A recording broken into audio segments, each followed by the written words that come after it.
This audio session combines Sadhguru's speeches with binaural beats technology. Please use headphones and listen carefully. This audio can enlighten you.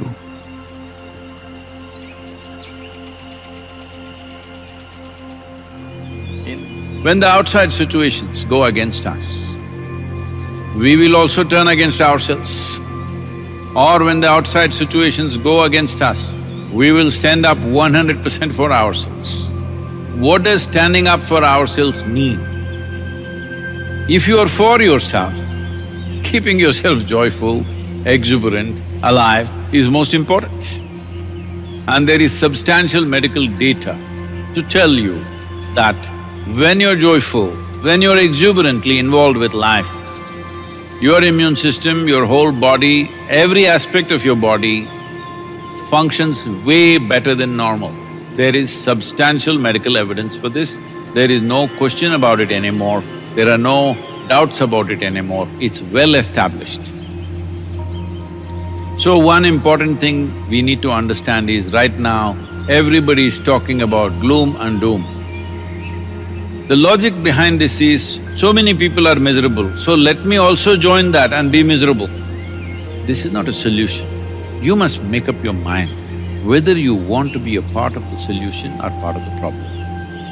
If 10 people are miserable and you also join them in their misery, you are part of the problem. If 10 people are miserable, if you can in some way create a lighter atmosphere for them and for you, then you are part of the solution on one level.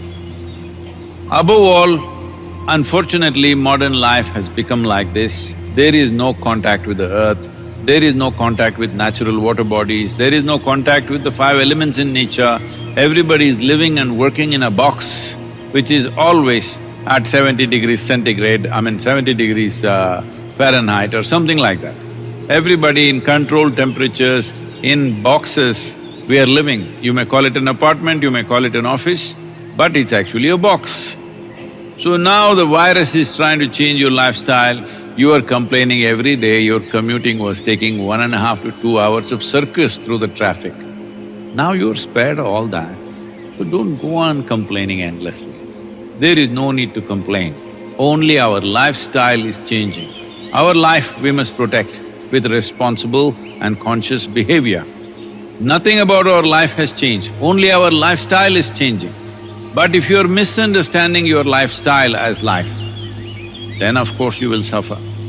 So let us bring this sense to ourselves. What you wear, what you drive, where you live is not the point. How you live within yourself is the point. And right now, this pandemic, always this is the point, but this pandemic is bringing it up front, in front of everybody, to decide whether your life is important or your lifestyle is important. Lifestyle becomes important because we keep on living in comparison to somebody else, that you want to live little better than somebody else, you want to have more than somebody else, you want to be better in every way than somebody else around you. Let's leave this silly way of existence.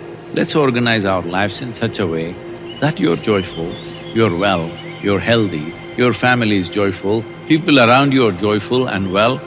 This is life. Do not make a problem out of just a simple shift in lifestyle. But staying alive is important because life is precious. Lifestyle is not precious, life is precious. This shift in your fundamental understanding of what is life and what is lifestyle has to happen. If you do this, a whole lot of unnecessary stress you're building in your mind will come down significantly. Because you're not going to restaurants, it's blocked, you're not traveling, it is blocked, well, your expenses have come down. Even if you earn less, it's not really a problem. Your only problem is somebody else may be living better than you, that should not be an issue for you. Better life is not in the makeup that you wear, better life is not in the clothes that you wear, better life is not in the car that you drive. Better life is in the way you are within yourself. If this fundamental priority you change, not for the sake of pandemic, for your sake, not for the sake of the virus, for your own sake, if you make this shift, you will see there are a few issues and problems with the pandemic. The problem is people are losing their lives, that is the only problem. Otherwise, this is not a problem.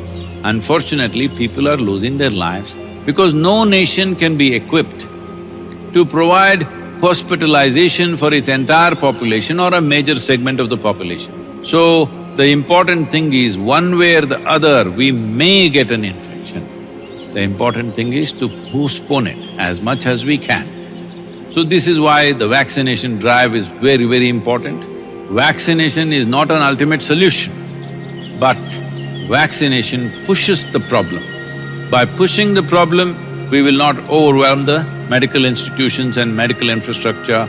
With this, fatalities can be brought down significantly, people need not lose their lives. But the fundamental responsibility that all of you must take is, you must take this commitment. I will not get infected. Everything that I have to do for this, I will do. But if it so happens somehow I got infected, I will ensure that it does not go to one more person. This much commitment you must take. Why I am saying this is, the significance and the simplicity of this pandemic is this: it is not being carried by mice, it is not being carried by a mosquito, it is not being carried by some other bird or animal or something. This is carried by human beings.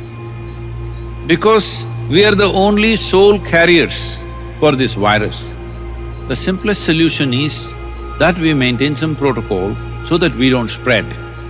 If you are not the spreader, that's it. There's a whole lot of people with lots of energy, but there is no wisdom or the necessary systems within themselves to transform this energy into a kind of a personal power. Power is not about somebody else, power is about you. How much of a potential power you are determines the intensity and profoundness of your life and how effective you will become in your life, in whatever area we choose to operate. If this power has to come, you have to use your energies wisely. Energy can be aggregated into power with the necessary wisdom and necessary tools that we employ. Otherwise, energy can be dissipated simply with endless amount of thought, endless amount of reactions and anxieties. I want you to observe your day-to-day life, a simple thing. Just let's say, how many words do you utter in a day? You never counted? Oh, you should. You should. Just make an estimate tomorrow, from morning to night, how many words you utter. Day after tomorrow, cut it by 50% and say the same things. You're not cutting off communication with people. You're still communicating, but with 50% of the words. Your language skills will improve for sure. And you will see, you will develop so much of personal power within yourself. See, there is scientific evidence to show at least 20% of your energy right now, as you sit here in a restful state, is being consumed by your brain. If you bring this down, that your brain is not unnecessarily fluctuating and, hopping mad all the time. If it learns to be still and do only what's needed, an enormous sense of personal power will develop. You can't do this with your mind right now. If you try to stop it, it'll hop even more crazy. At least do it with your body. Your words and your physical movements, reduce it by 50%. If you want to look at this, look at this. If you want to look at that, look at that. Don't do this. With your body and your utterances, if you do this, slowly it will also start manifesting in your mind. It will not do unnecessary things. When you don't know unnecessary things, the energy that you have slowly transforms itself into potential power. So in developing this, the asanas that you practice, the Surya Namaskar that you do, if you're doing, or whatever other kriyas and other things that you do is essentially to develop this power. This should not be dissipated in unnecessary action. Right now you cannot curtail the number of thoughts you're having in your mind.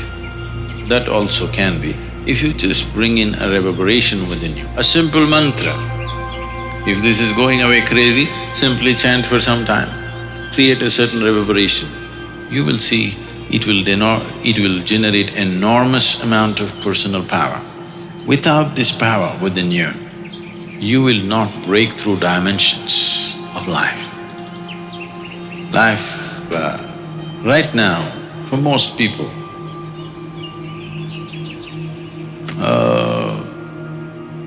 divine is just a scriptural dictum. It is not a living experience in their life. If it has to become a living experience, if something as powerful as the Creator has to come into your experience, there must be some sense of power within you. This must be always understood. Power is not about domination. Power is about becoming effective. Power is about becoming empowered. Only when you carry the potency of this power within you, you walk through this life. It doesn't matter where you're placed in the society. It doesn't matter financially where you are, materially where you are. You walk like a king.